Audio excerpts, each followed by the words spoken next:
Olá pessoal, sejam bem-vindos ao canal Doutor da Lei, que é o canal de legislação específica para concursos públicos.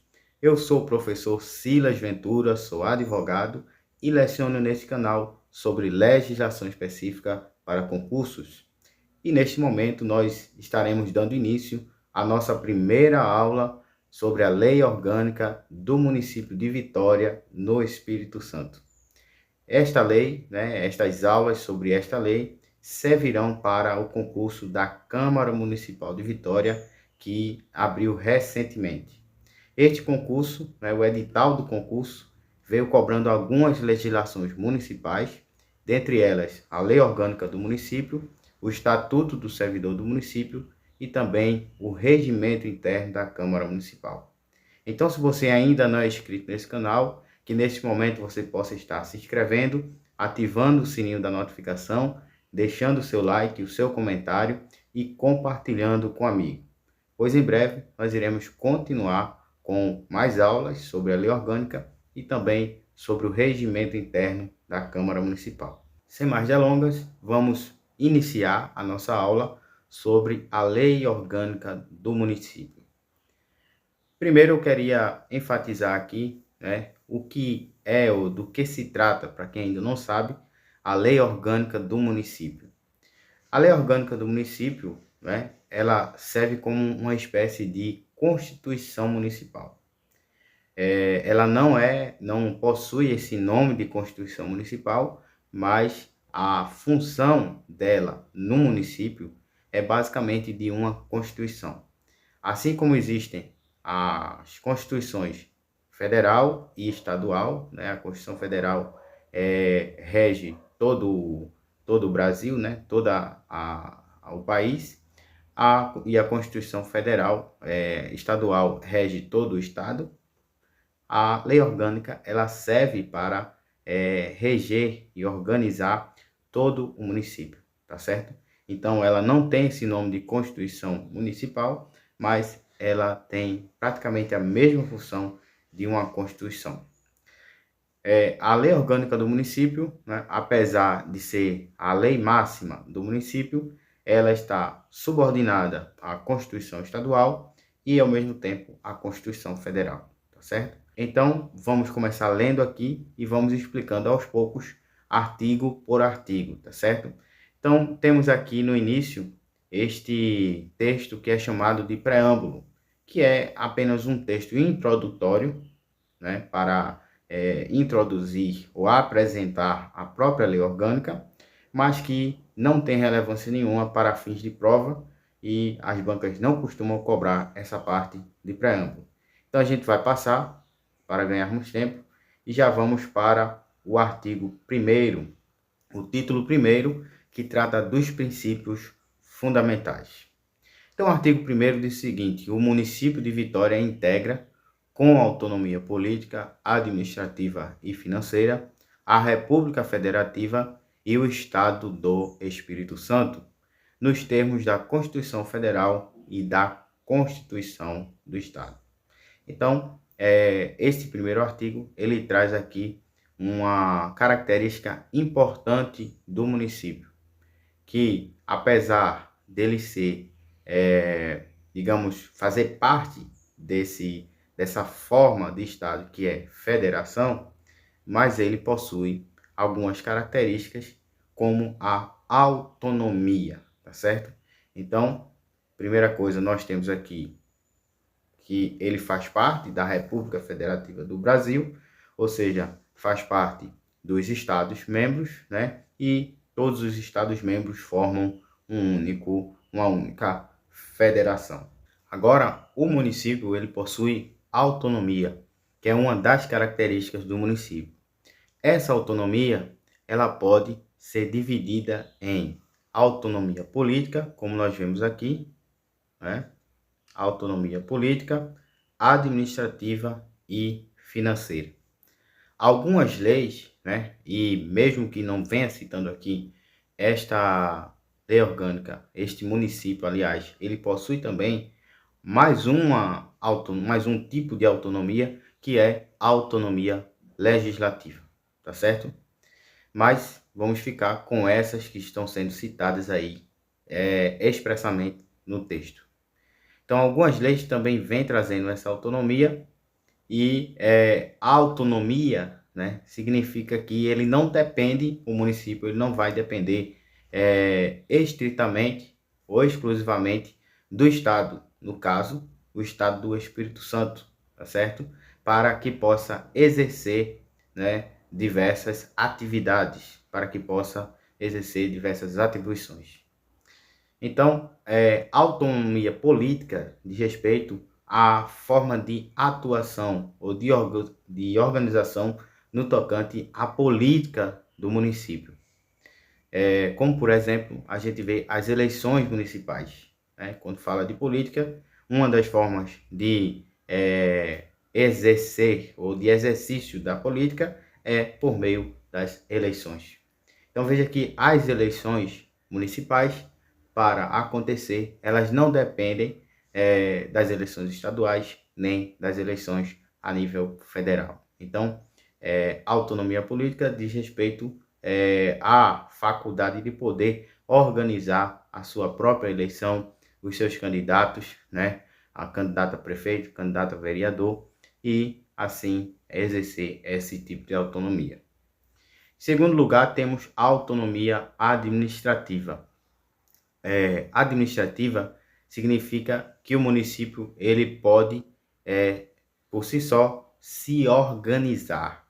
Então, a autonomia administrativa significa organização, autonomia para organizar. Então, ele pode instituir vários cargos, vários órgãos, né, para estar ali organizando os seus serviços, né? Ele pode abrir concurso, ele pode, na questão dos serviços, instituir vários serviços, como serviços de limpeza, de coleta de lixo, né? Serviços de educação, serviços de saúde. Então, o município tem autonomia para organizar tudo que diz respeito aos seus interesses locais, tá certo?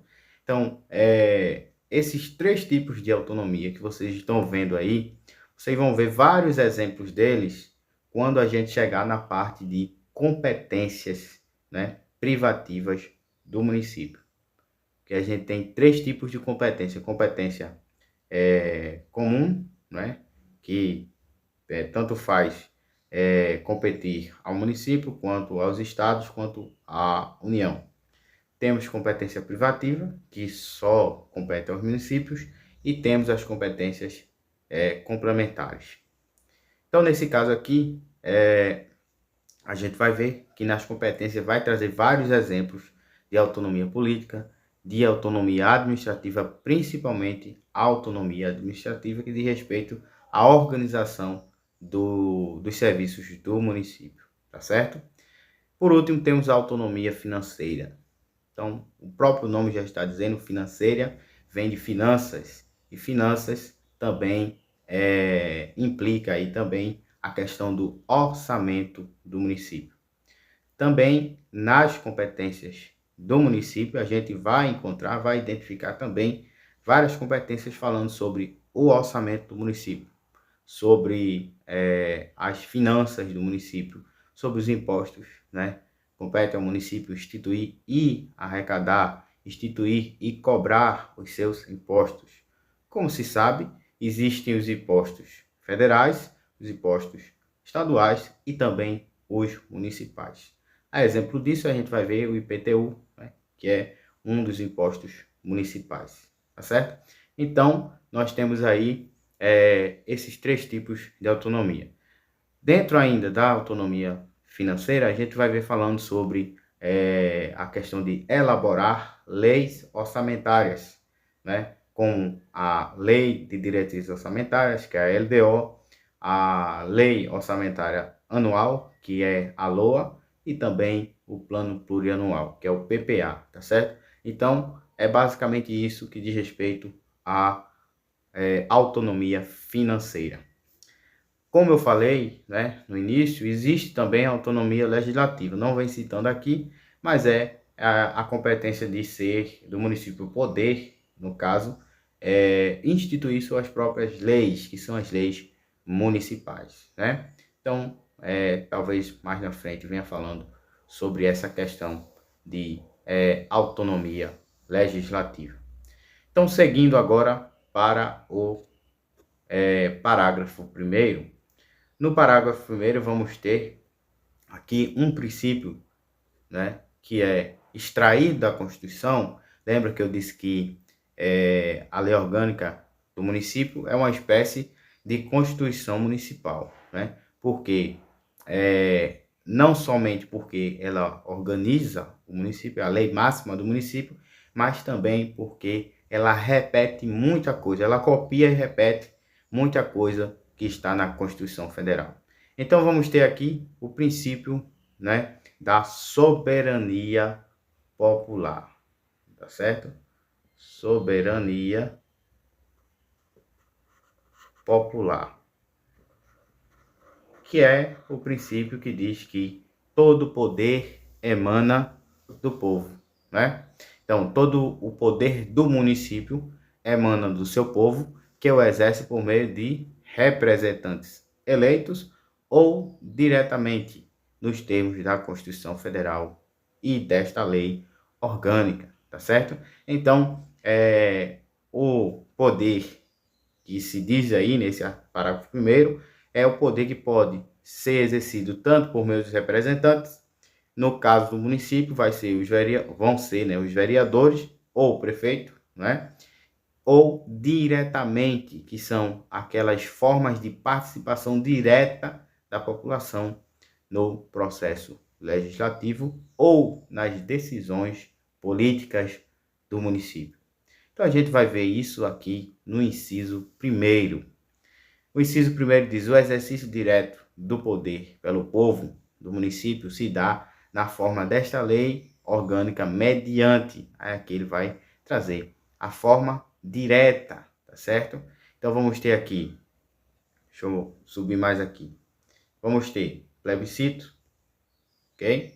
Referendo, né? Terceiro, iniciativa popular no processo legislativo, certo? Quarto, participação de decisão da administração pública. E 5, ação fiscalizadora sobre a administração pública, certo? Então, grave aí, pessoal, que isso aí tem uma cara de uma questão de prova, certo? Que realmente pode ser cobrado em prova. Então, marque aí, né, grave aí quais são as formas de participação direta da população no processo legislativo do município. Então, plebiscito, referendo, iniciativa popular, participação na decisão da administração pública, ação fiscalizadora sobre a administração pública.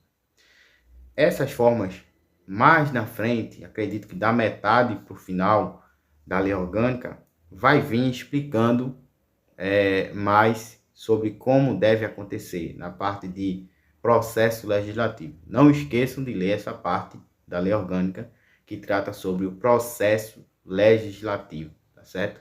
Vocês vão aí passando a lei que vocês vão encontrar. Então, lá vai explicando como é que vai ser feito o procedimento para o plebiscito, procedimento para o referendo, procedimento para a iniciativa popular, certo? E também para a participação de decisão da administração pública ou da ação fiscalizadora. Agora, o que é um plebiscito, né? O plebiscito é quando se vai fazer determinada lei, né? E antes que aquela lei ela seja, aquele projeto ainda está como projeto de lei. Então, antes que aquele projeto ele seja aprovado, aí se passa para a população para que seja feita uma consulta à população, tá certo? Então, é uma consulta prévia. Então, gravem essa expressão, consulta, cadê a caneta aqui? Consulta prévia, certo? E sempre vem com essa expressão. Às vezes vem consulta antecipada, né?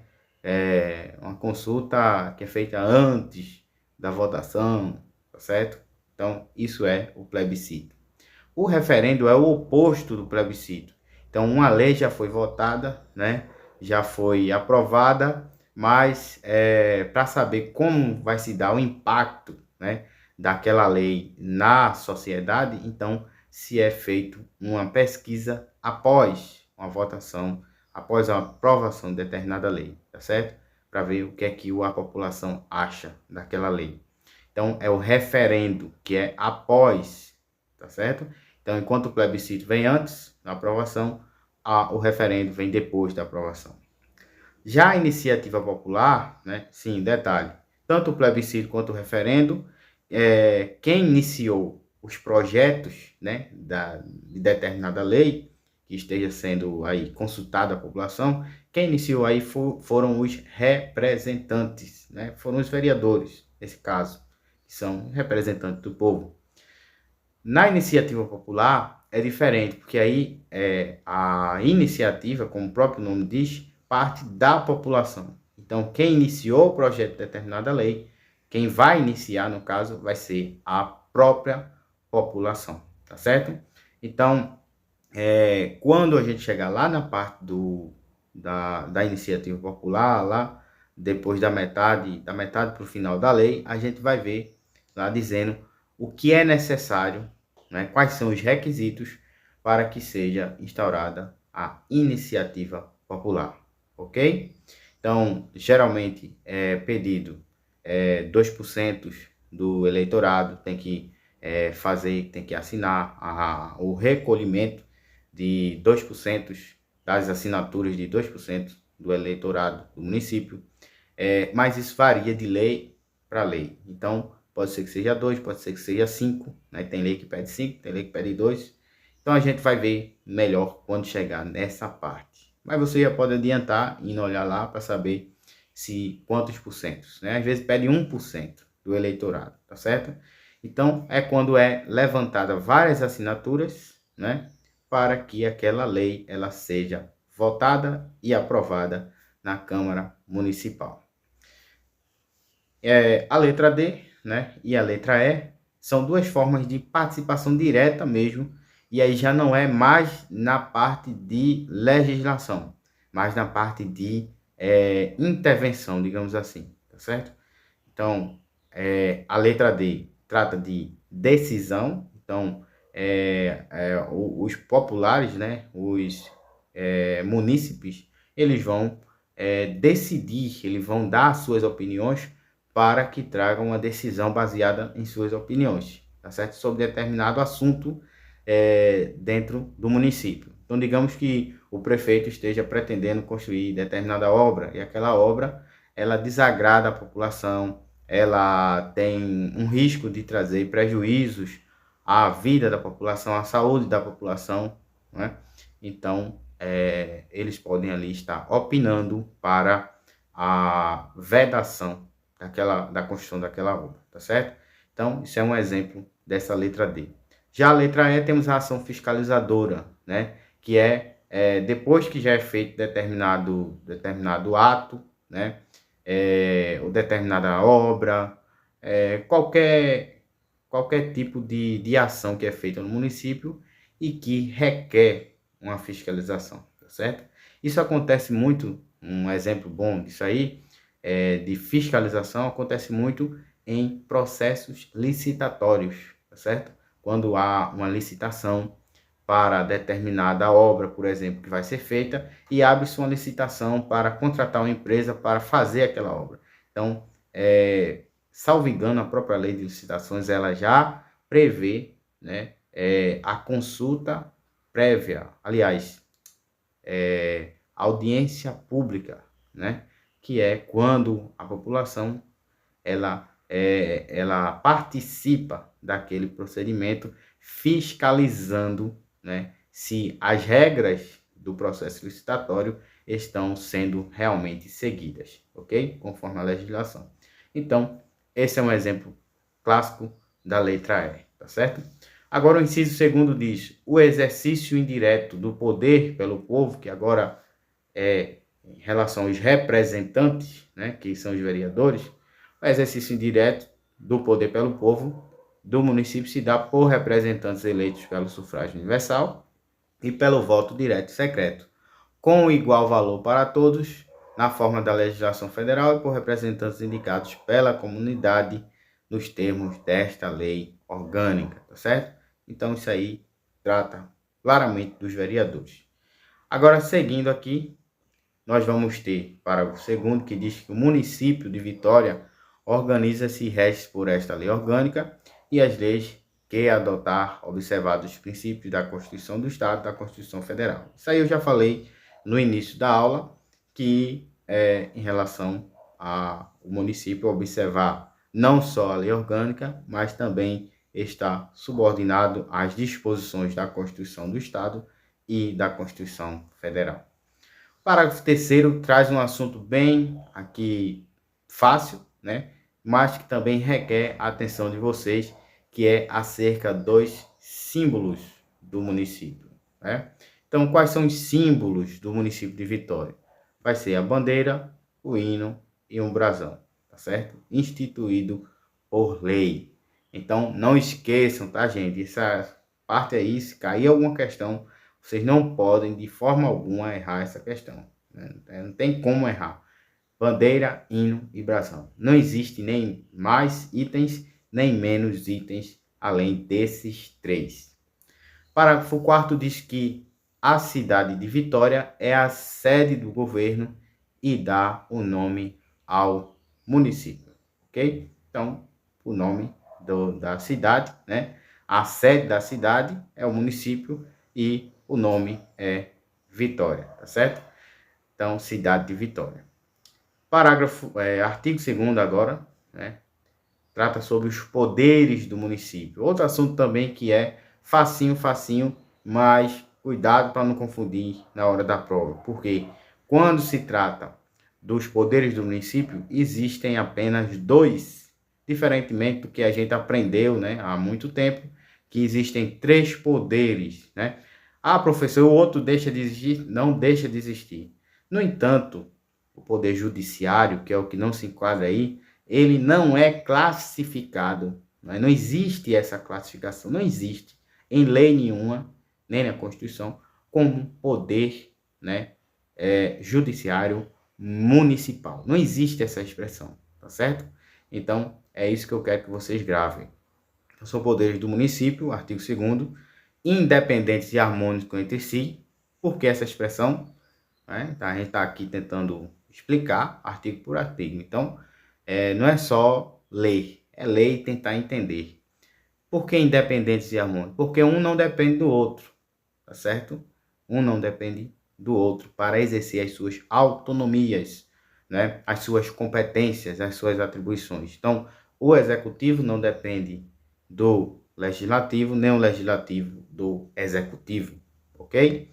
No entanto, né, existem, ao mesmo tempo, um poder aí, ele vai controlar o outro, que é o que talvez alguns de vocês já tenham ouvido, né, na mídia, né, na TV, né, ou na internet, que é aquela expressãozinha conhecida, sistema de freios e contrapesos, né, que na verdade isso é originado lá de um dos grandes pensadores chamado Montesquieu, né? Escreve Montesquieu, mas se pronuncia Montesquieu.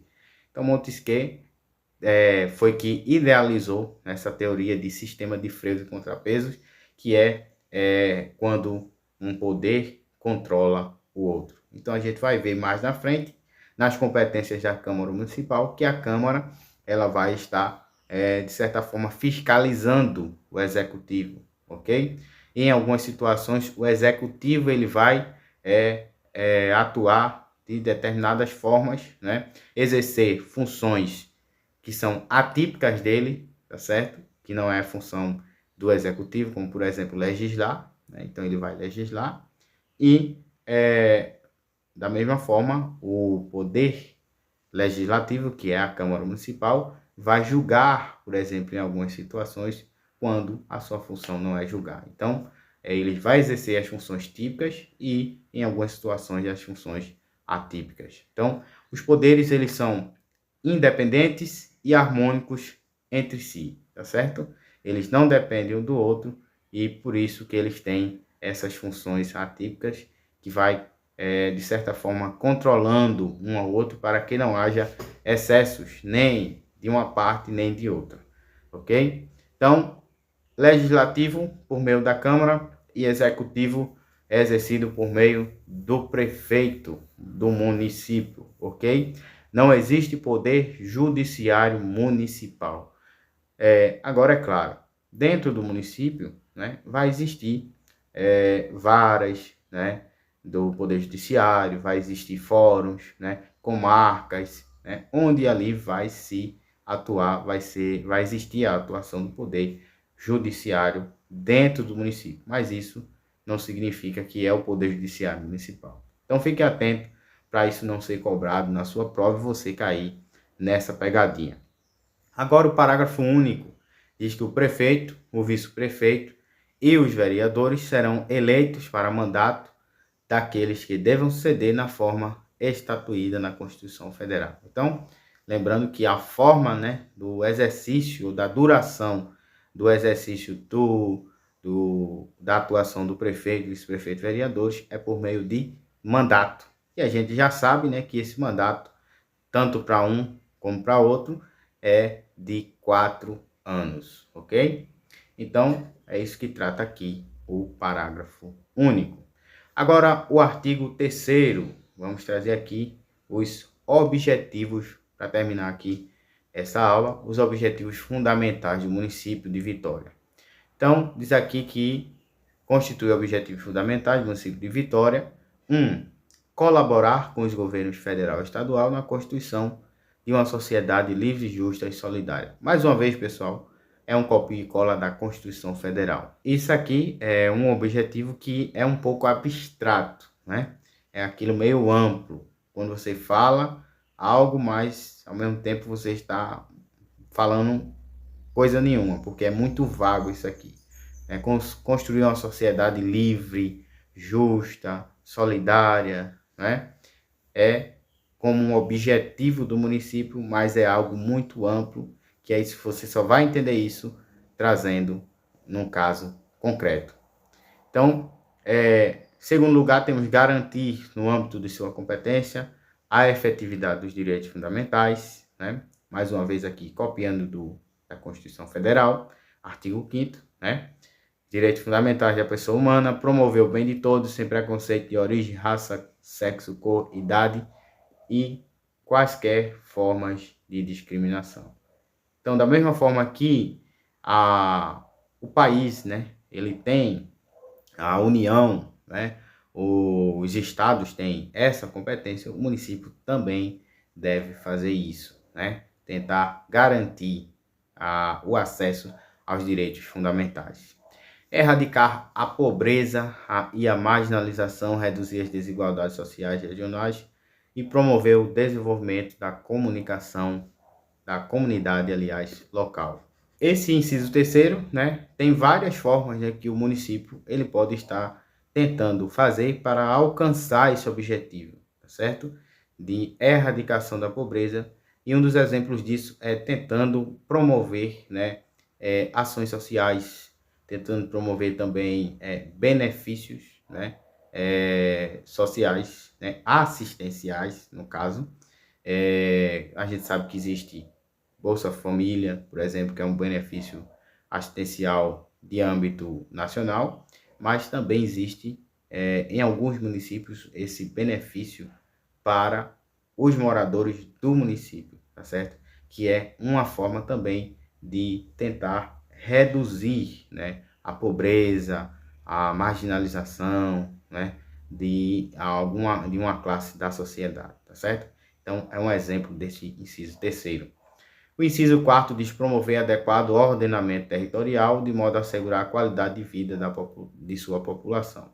Isso aí a gente vê como exemplo disso nas leis, né, como nos maiores municípios, nos municípios grandes, existe o chamado plano diretor, que é uma lei que organiza, né, a forma de utilização do espaço, do solo, das construções, dos edifícios, né? Então, é um exemplo, né, de tentar promover o adequado ordenamento territorial, certo? Então, um exemplo disso é o plano diretor dos municípios, né? E também isso vem sendo especificado nesta lei orgânica. Lá para o finalzinho da lei orgânica, a gente vê tratando sobre um tópico sobre a urbanização do município.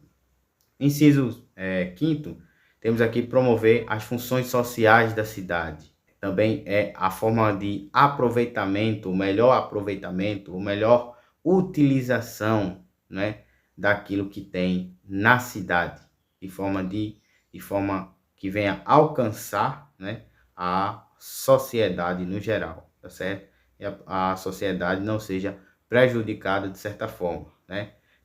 Por exemplo, quando existem espaços, né, que não são bem aproveitados. Então, isso é que diz respeito mais ou menos à função social da cidade. O inciso 6º diz promover as condições necessárias para o exercício pleno da cidadania, né? Então, como é que se exerce a cidadania? Se exerce por meio das eleições, do voto, tá certo? No dia das eleições, né, tentar disponibilizar vários veículos para estar conduzindo os eleitores de um espaço para outro. Então, tudo isso é uma forma de promover as condições necessárias para o exercício da cidadania. O inciso 7 trata de adotar formas de descentralização do poder e de desconcentração dos serviços a cargo do município, né? Descentralização e desconcentração, né, são duas palavrinhas, né, que duas palavrinhas, né, que significa descentralização distribuir atribuições, distribuir serviços, e desconcentração distribuir órgãos ou criar órgãos, tá certo? Tanto uma como a outra tem um objetivo único, que é facilitar, digamos assim, o atendimento dos serviços aos usuários ou aos cidadãos do município, tá certo? Quando eu tenho vários serviços concentrados unicamente na prefeitura, então esse serviço ele tende a ser um serviço ineficiente. Quando eu descentralizo, quando eu distribuo determinados serviços para outros órgãos fazerem, ou para outras pessoas, ou departamentos fazerem, aquele serviço termina sendo mais eficiente e acontecendo de forma mais satisfatória para o cidadão. Então, é por isso que existe essa questão de adotar forma de descentralização, que é distribuição de tarefas, né, de atribuições, e desconcentração, que é criação de órgãos para que fiquem mais específico, né, aquela determinada atividade, ok? Então, eu estou tentando aqui resumir, né, uma explicação sobre esses dois temas aí, descentralização e desconcentração.